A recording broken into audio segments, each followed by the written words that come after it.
Поэтому хорошо, что люди живут не только повседневной жизнью, хозяйственной, бытовой, но еще и думают о Всевышнем. Это тоже очень важно. Вера вот здесь должна быть, в душе, в сердце. Дело каждого — верить, не верить. Тут никто никого не принуждает, не контролирует, не заставляет. Ради Бога. Слово-то ведь какое? Замечаете? Ради Бога. Бога ради. Каждый выбирает сам свою судьбу. Но мы все определили, что мы должны помогать нашим конфессиям, которые живут, трудятся, работают вместе с нами. Это же люди. Вот эта красота уже появилась в городе. Как установили минареты, вот это полумесяца, она сдалека прямо уже зовет, сюда уже тянет. Оно приглашает и говорит. Приглашает, да. Правоверных мусульман. Да. Ярдамите газинде. Помогите. Мы ждем вас. Да, мы ждем вас, уважаемые мусульмане, которые нас на эти дела сподвигнул, о нем никто не говорит, не пишет. Самый главный зачинщик, вы напишите объективно, это Ренат Асгарович Абдуллин. Он меня подтолкнул к тому, чтобы этим вопросом заниматься. Зашел как-то вечером в кабинет и говорит: Альгамбар, что-то мы активно строим дороги, школы, детские сады. Их уже детсадов за 2 десятка перешло, около 2 десятков вернее. Школы много строим.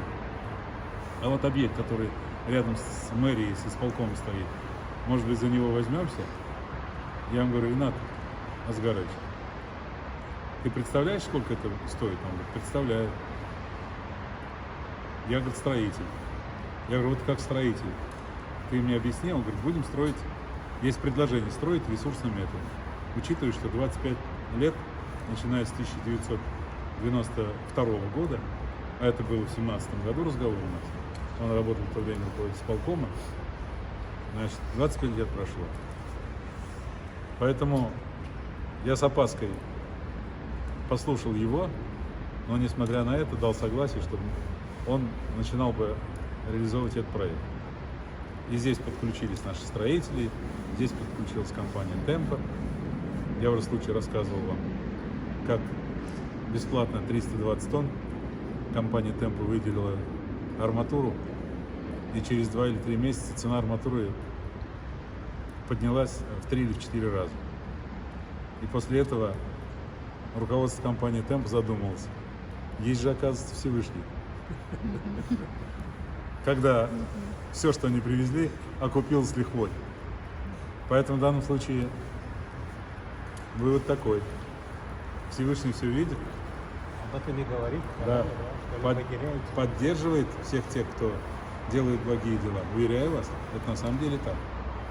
Поэтому мы еще 25 лет не собираемся строить, я вам точно говорю. И 25 лет еще не собираемся работать. Это тоже к этому. Поэтому при нас, пока мы работаем, в нашу бытность этот объект должен быть построен, завершен и сдан в эксплуатацию. Вот такую задачу мы себе ставим. Вот так. Спасибо.